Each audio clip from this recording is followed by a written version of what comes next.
Jeremy Wade, explorer, biologist, and underwater detective. Whatever's on the end is about to break the surface. For decades, my investigations have centred on freshwater mysteries, searching for monsters whose existence in reality was doubted. They do exist, the Grudge do exist. And seeking out the real creatures behind the folklore, including the most famous mythical beast of them all, the Loch Ness Monster. I've seen this thing myself, I know it exists. Now, I'm turning my attention to the oceans, to solve the mystery behind the most enduring legendary sea monster of them all, the sea serpent. This epic quest will take me from the UK to the waters of the Far East, culminating in one of the most astounding encounters of my life. If it is true, this could open things up in quite an unbelievable fashion. I'll have to push myself to my absolute limit. Outside, do you read me? What's coming in my mask? But will this be enough to tackle this monster of the deep? There it is! There it is!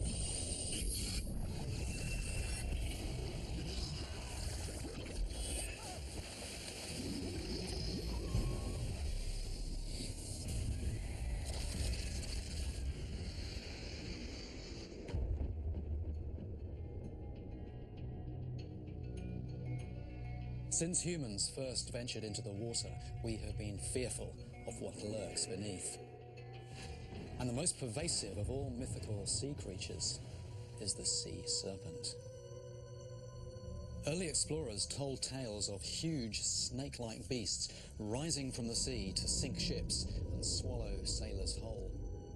These horror stories were widespread throughout the ancient world, and unexplained sightings are still being reported. Nearly every culture and every ocean across the globe has its own sea serpent legend. And what's interesting is that the reported features are surprisingly similar. A very long body, big eyes, a huge head, and the presence of fins, or what is sometimes described as a mane. And some depictions show the mouth full of teeth. The thread of commonality in these descriptions leads me to believe that they must be based, at least partially, on fact. My mission is to find out if there is a real animal behind the giant sea serpent legend, and if they still exist in our oceans today. The obvious contender is some kind of snake. Now, I've seen how some aquatic snakes can grow to extraordinary sizes thanks to the water supporting the body. Look at the size of this! And the venom of some sea snakes is lethal to humans. But sea snakes are not giants, and their small heads and lack of fins are not consistent with the historic eyewitness accounts. So I'm intrigued when I come across a recent case where a man says he came face to face with an underwater snake-like creature, which was apparently so large he couldn't even get his hands around it. And this wasn't somewhere remote and exotic, this was right in my backyard. I head to the south coast of England to investigate. I'm on my way to meet a man who was diving off the coast of Ireland when he says that something long and serpent-like attacked him. Morning. While diving at a depth of 100 feet in the murky water of Killary Harbour, Jimmy Griffin was struck by a large creature that shot out of the darkness. It latched onto his face with its teeth, knocking the air supply out of his mouth. The pain was unimaginable. It was like the whole side of my face had exploded. Unable to breathe, he was being thrown around underwater. The creature is serpent-like and it's thrashing from side to side. He eventually managed to wrestle free of its jaws. What exactly can you see and feel? The length, I could see its grey outline extending out as far as I could see. I couldn't actually get my hand around it as I tried to wrestle it off. The attack left him permanently scarred. But this was not a snake bite. If you were somebody with no knowledge, you would see the creature from hell coming straight for you, and you would panic. But Jimmy did manage to identify his attacker. It was a 7-foot-long conger eel, a carnivorous fish that can be found in these waters. Its movement, its features, everything, it conjures up the image of a sea serpent straight away. It certainly fits the legendary descriptions, and after such a vicious and unprovoked attack, the conger eel has to be my first suspect in this search. I've never fished for congers before, but I've heard that they have a reputation for putting up a strong fight when hooked, so I'm eager to witness their aggression for myself. I'm in the town of Plymouth, and I've arranged to meet a man who's been fishing for conger for 35 years, so if anybody knows where to find them, he does. According to fisherman Malcolm Jones, conger eels haunt the shipwrecks and rocky ground of the deep sea. So he takes me out into the English Channel.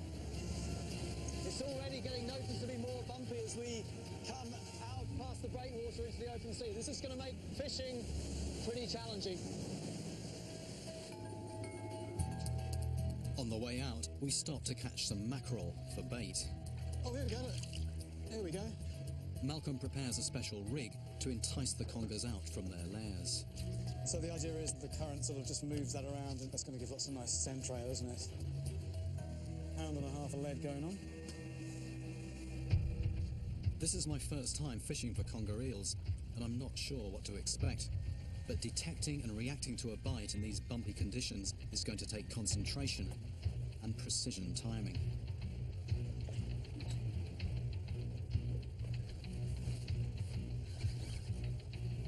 Yeah, I think I might be. Oh, no. That was definitely some attention from something, because I don't have the bait, and I don't have no bait. I have half a bait.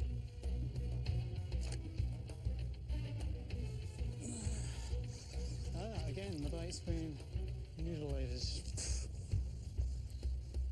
Oh, shit. Came off. That was on about halfway out to the boat, and then it was off.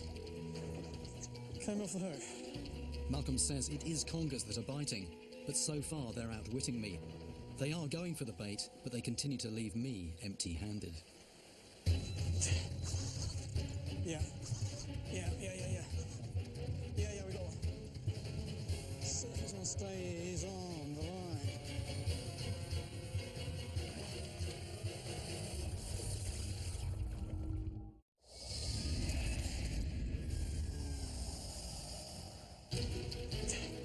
My search for a real creature behind the legend of the sea serpent has brought me to the south coast of England, where I'm hoping to bring in my first contender, a conger eel.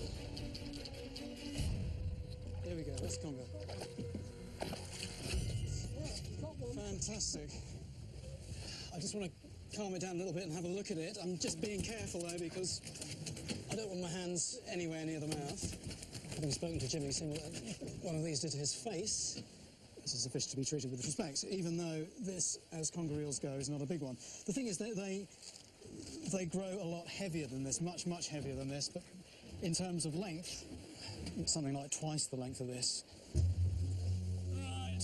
Seeing this live conger eel in the flesh, I'm struck by how much it does resemble some of the drawings I've seen of alleged sea serpents. But even the biggest conger eels don't get close to sea serpent territory in terms of size. Well, having caught my first conger, I have to say that it is an incredibly serpent-like fish. But the thing is, they're actually quite localised. They only really live around the British Isles and Europe. So what is giving rise to the sea serpent stories in other parts of the world?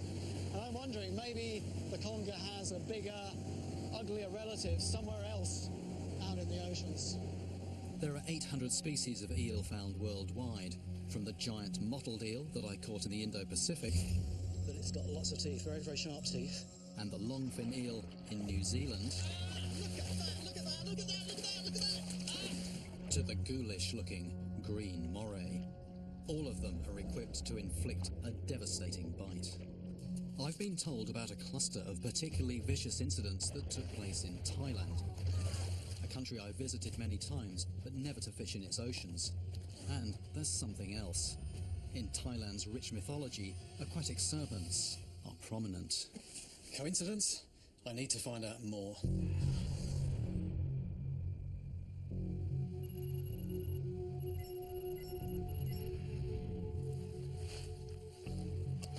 In 2000, a tourist was snorkeling with his friends in a renowned dive site off the coast of Thailand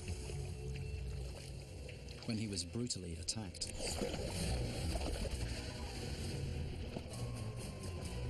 The bite to his leg severed an artery, and blood flooded into the water. By the time he struggled back to shore, his life was ebbing away.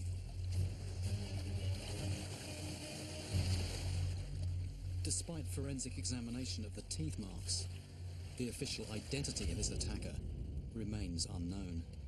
But the locals have their own theory. They know of an aggressive serpentine animal in these waters, whose teeth make light work of human flesh. The giant moray eel.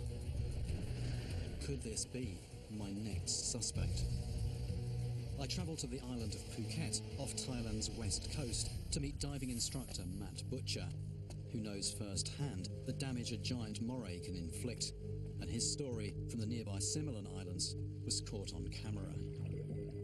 I was working on a Similan liftboard, a dive liftboard, and there was a famous moray eel that all the instructors that used to work on the boats there used to feed her. She lived under a table coral, and every time divers approached her, she would swim out and investigate. How big was this eel? I would say at least 6 foot in length, and she had a very big head as well. She had several names. She was called Emma by some boats, Scarface by another boats. That morning, she swam out as normal, and she played with us for a bit, and then I decided to get the food out. As I was concentrating on getting the food out, Emma, she swam behind my back, and she could smell the food. Before I knew what had happened, she kind of latched onto my thumb. I tried to open her mouth with my other hand, but I just couldn't get her mouth open. She shook her head, came off with a loud pop. I looked down and I could see the knuckle where my thumb used to be. You appear to have a thumb now, so what's the story there? When I arrived at the hospital in Phuket, the doctor there, who was dressing my wounds, he mentioned that he had a colleague in Bangkok and he could possibly perform a procedure where he could take off one of my toes and graft it onto my hand to replace my missing thumb. Within about 5 months, I guess, it was great. I could move it a lot, and I think I have about 80% mobility now. It's great. It's just like I have my old thumb back. I don't even notice I've got a toe. Matt's encounter had a positive ending, but if it were a giant moray that killed the tourist, that would fit with tales of sea serpents devouring helpless sailors. As night falls, I explore the fish market, looking for a moray to examine. Palai moray? No, not so here. No. I look for palai moray, the long one. I'm told to head to the end of the market to talk to the sea gypsies. Yeah, you can look over there. The sea gypsies, or Chao Li, meaning people from the sea, no longer live entirely on the water, but still practice a hunter-gatherer existence. The nomadic Rawai tribe are some of the original inhabitants of Phuket. People tell me that you sometimes catch moray. Plana. You catch sometimes? He tells me that the Rawai only catch the morays to eat and not to sell, so he doesn't have any in the market. But if I want to see one, he has a team of half a dozen people who sometimes catch morays, and I'm welcome to join them tomorrow.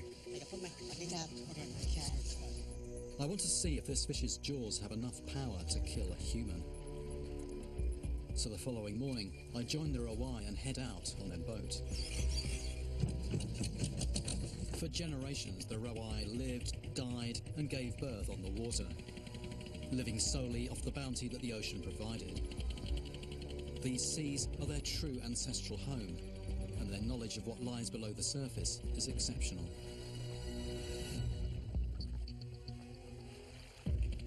As sustainable hunters, they only take enough to satisfy their own needs, and the moray eel is a staple food for them. Although I normally have the luxury of being able to catch and release, I'm happy to leave them to spear the fish using their traditional technique. Getting ready to go in the water now. The divers, no fins, just shoes. They're basically walking on the bottom, weight belt, the air hose actually tied on around the waist, and then the air is just supplied to a mask. And all fed by the big old compressor in the back there, which we're just about to fire up. So this is the weaponry here. It's just a sharpened piece of rod, a piece of strong elastic attached to one end of it, and like this. So that's going to go very fast through the water, pretty accurate. So very low tech, but potentially quite effective.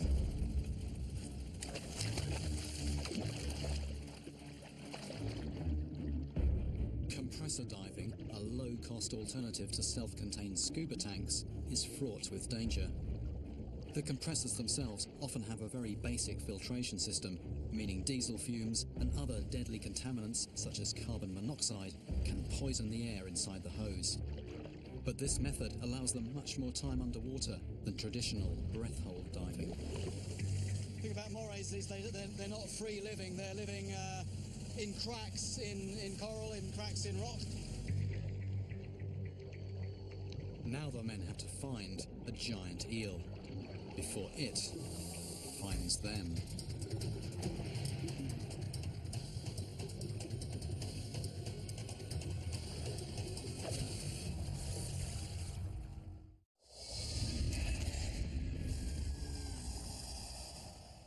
I've taken my search for monsters into the oceans, where I'm on a quest to solve the mystery behind the myth of the sea serpent. I've come to Thailand, where I'm with the Rawai sea gypsies fishing for giant moray eels. I want to find out if this could be the fish that spawned one of the world's monster legends.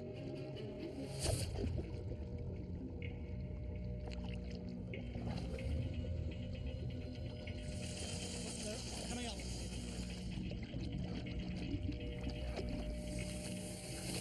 Oh.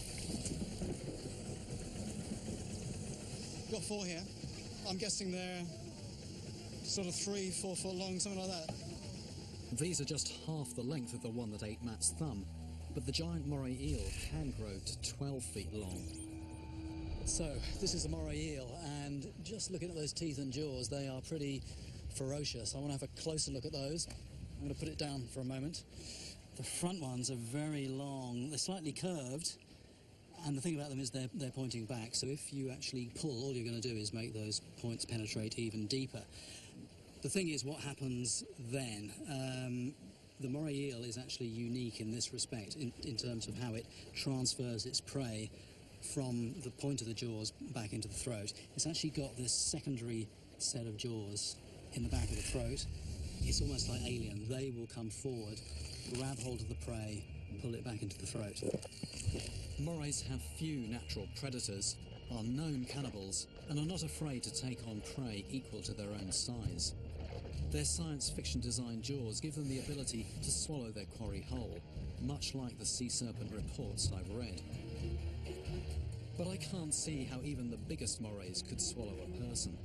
And the fact that these ambush predators hide away in cracks and crevices on the ocean floor doesn't fit with ancient tales of sea serpents attacking boats at the surface. But I'm not prepared to discount them yet. I need to do some investigating back on land. Here in Thailand, nearly every temple features a carving or painting of a classic sea serpent type creature.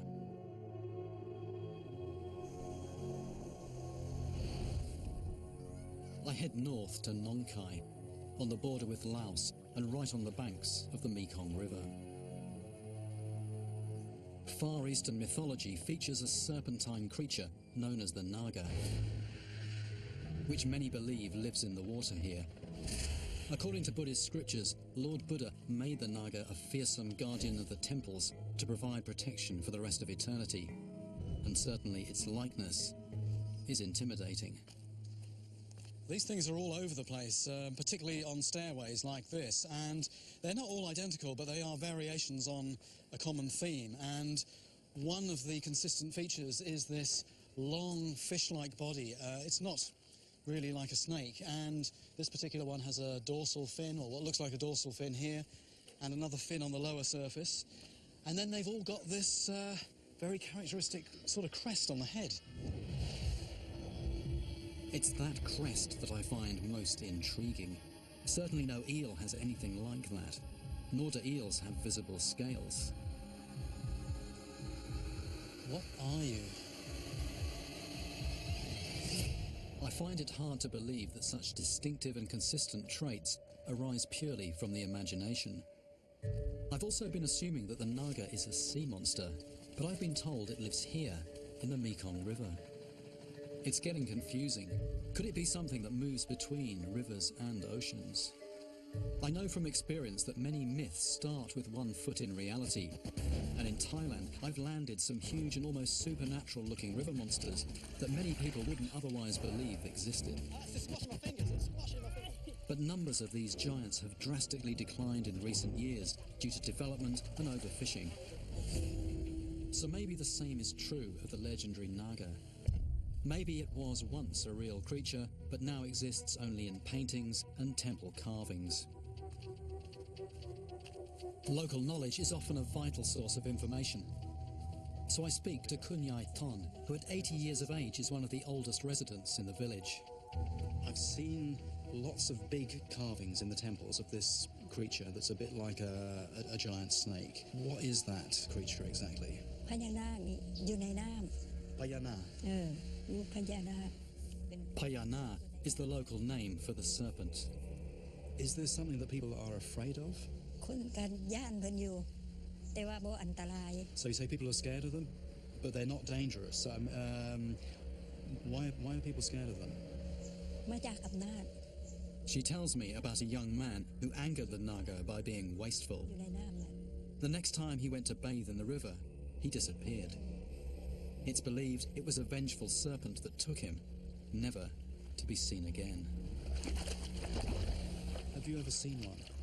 บ่เคยเห็นเลย มีคนก็เชื่อว่าเป็นพญานาคขึ้นมาเฮ็ดให้คนเห็น When I asked her if she's seen it, she says no, she hasn't, and people generally don't see it. Then she tells me a startling piece of information. A photograph. Despite never having seen the Naga herself, she tells me there's a photograph of one at a nearby monastery. I've seen many drawings and depictions of sea monsters, both old and new, but a photograph. If it's real, it changes everything. I head straight to the monastery and meet a monk simply named O, who agrees to show me the alleged photo of the Naga.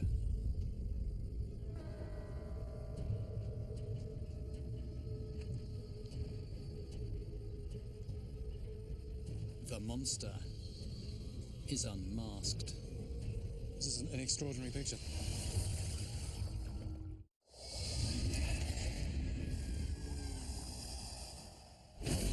I'm in northern Thailand, home of the Naga, a Buddhist deity in the form of a fearsome serpent who's said to snatch people from the surface of the Mekong River. Despite being told that no one has ever seen this mythical beast, I've just been handed a photograph of one. This is an extraordinary picture, thank you very much. It's very, very similar to the carvings on the temple as well. It is a real photo and a real fish. I'll caption in English here as well. Queen of Nagas seized by American Army at Mekong River, Laos military base, June 27, 1973.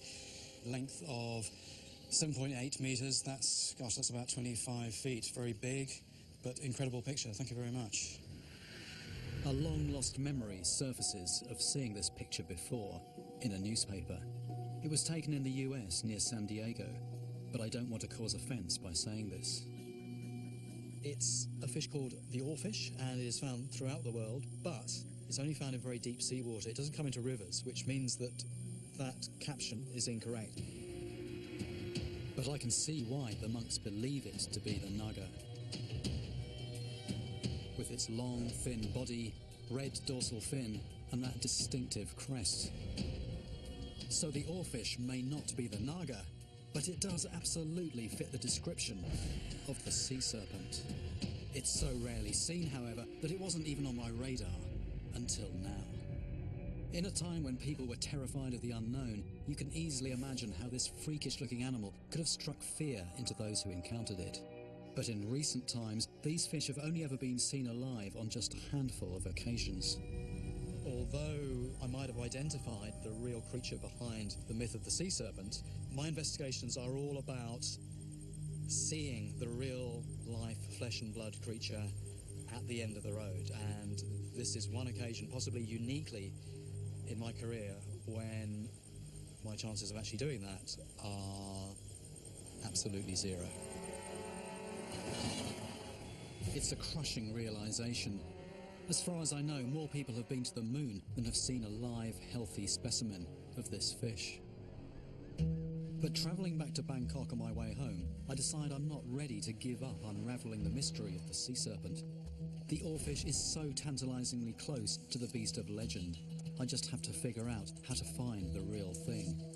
The challenge with oarfish is that although they live in nearly all the world's oceans, they remain one of the most rarely seen of all fish, and that's because they live at depths ranging from 600 to 3,000 feet.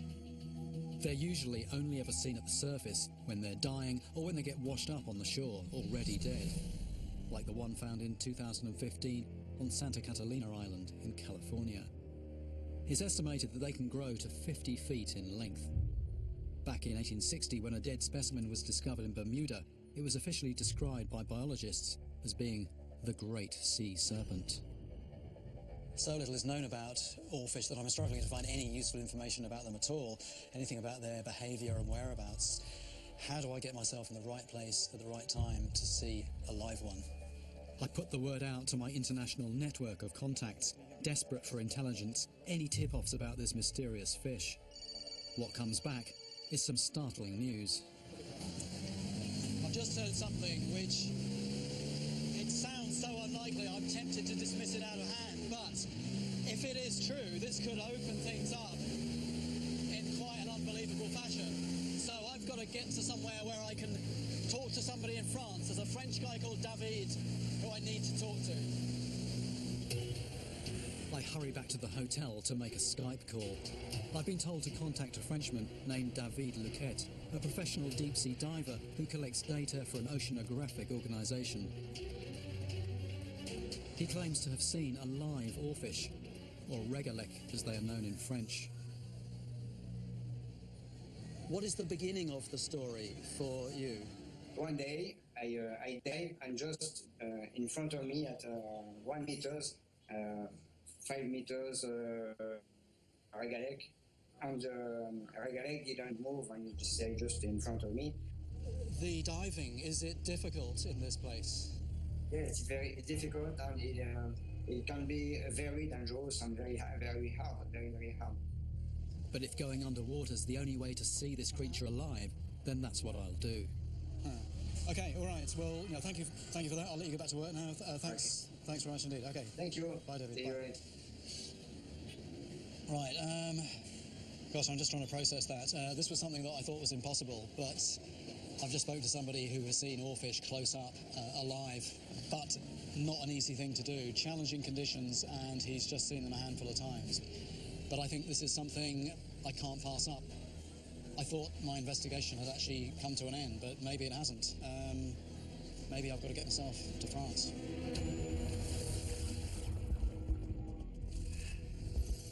Why is the oarfish a bad omen in Japan? The answer after this. I asked you why the oarfish is a bad omen in Japan. According to folklore, an oarfish washed up on a beach is a warning of an imminent earthquake.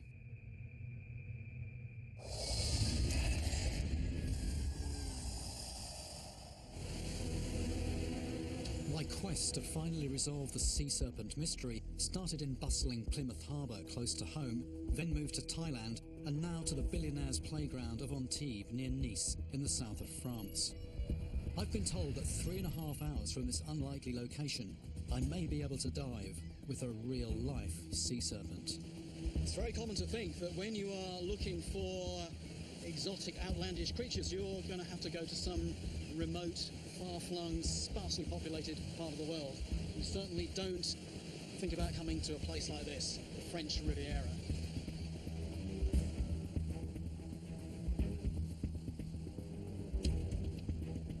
We finally reach our destination, a buoy in the middle of the Mediterranean. David was collecting data from this buoy when he encountered the oarfish. The water here is about 1.5 miles deep, and this marker is anchored to the seabed by a seemingly endless chain tether. For some reason, nobody knows exactly why, the oarfish swim up the line to within 30 feet of the surface, sometimes even closer.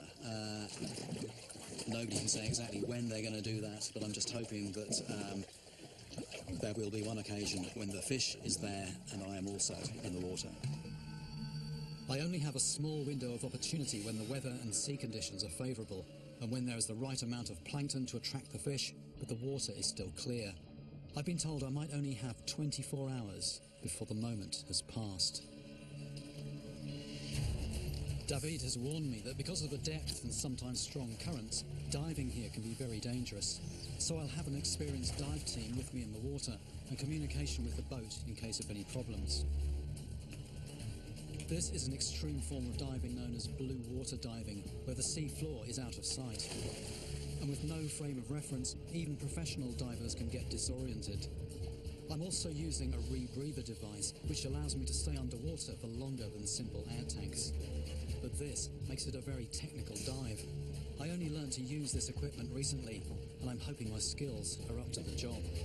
This is not the kind of diving I've ever done before. Nothing to really orient yourself by apart from this thin line going down into the depths. We are prepared and trained, but you just don't want anything to go wrong.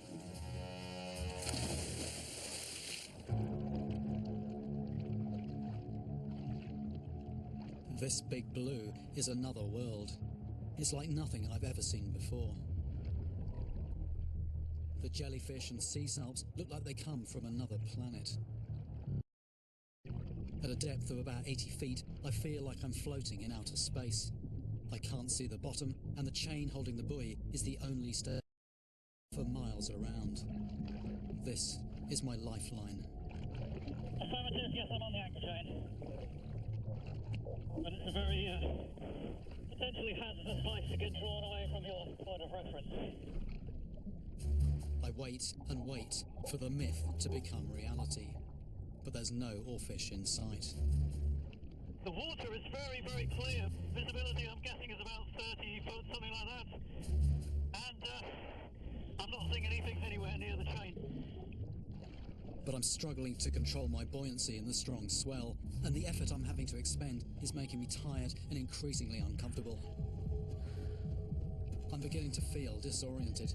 I want to return to the surface, but I have to keep calm and take my time, because a rapid change in pressure can cause potentially fatal decompression illness. Outside, do you read me? Do you read me? Over. Probably here I'm panting a bit. Water coming in my mask. No, I'm not doing totally well for the moment. Jeremy, you okay, fella?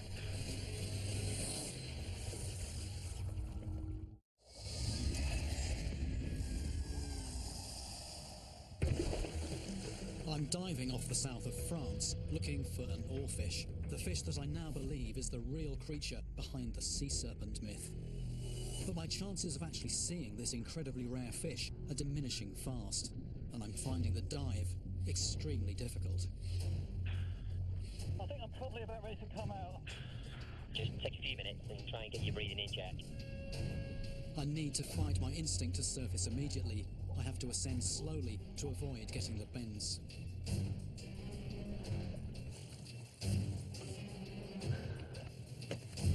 I'm relieved to be back on the boat, but physically exhausted.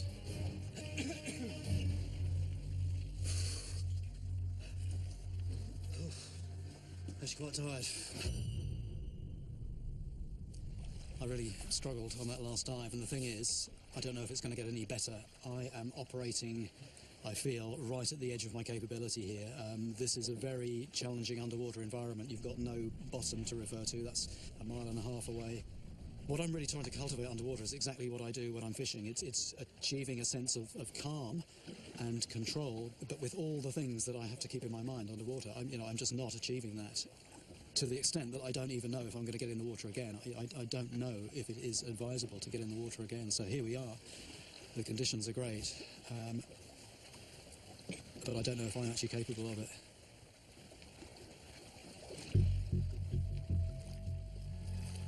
I face a huge dilemma. I'm so close to potentially solving this mystery, but I'm also concerned that getting back in the water could end badly. I've spent my life fishing in dangerous and treacherous situations, but this is a whole different kettle of fish, and one that I'm not sure I'm able to cope with. And my time is ticking away fast.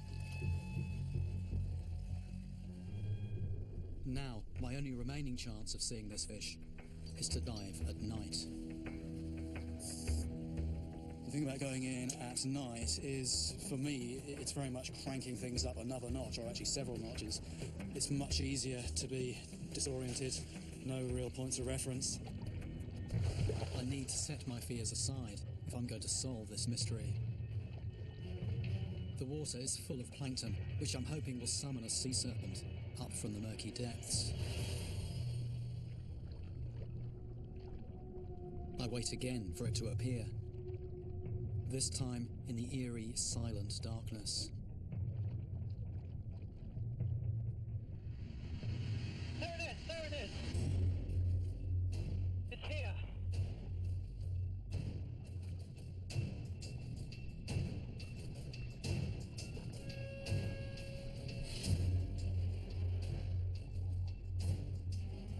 This is incredible. This is absolutely incredible. I think more people have seen the Earth from space than have seen one of these this life. Such an outlandish looking thing. I won't even touch it. I actually touched it. Oh. Even so close, it's hard to judge its length, but I estimate it's about 2.5 times my height. Very, very fast and manoeuvrable. It doesn't flex the body. It's just a fin, undulating like a wave. Oarfish don't have swim bladders, so they can move very rapidly up and down the water column. Seem to be definitely using the chain as a point of reference. Can you follow this up? Look at this. 1 minute it wasn't there, and then suddenly it's right next to me. I can scarcely believe this. It almost came out of another dimension. I feel so privileged to be in the presence of one of the most elusive creatures on the planet. And just as I think it can't get any better, There's two. There's two. Incredible.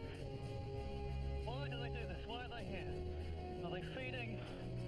Are they breeding? Well, this is going to be on film, hopefully. If it wasn't, I think I would doubt the accuracy of my senses. Did I really see what I just saw?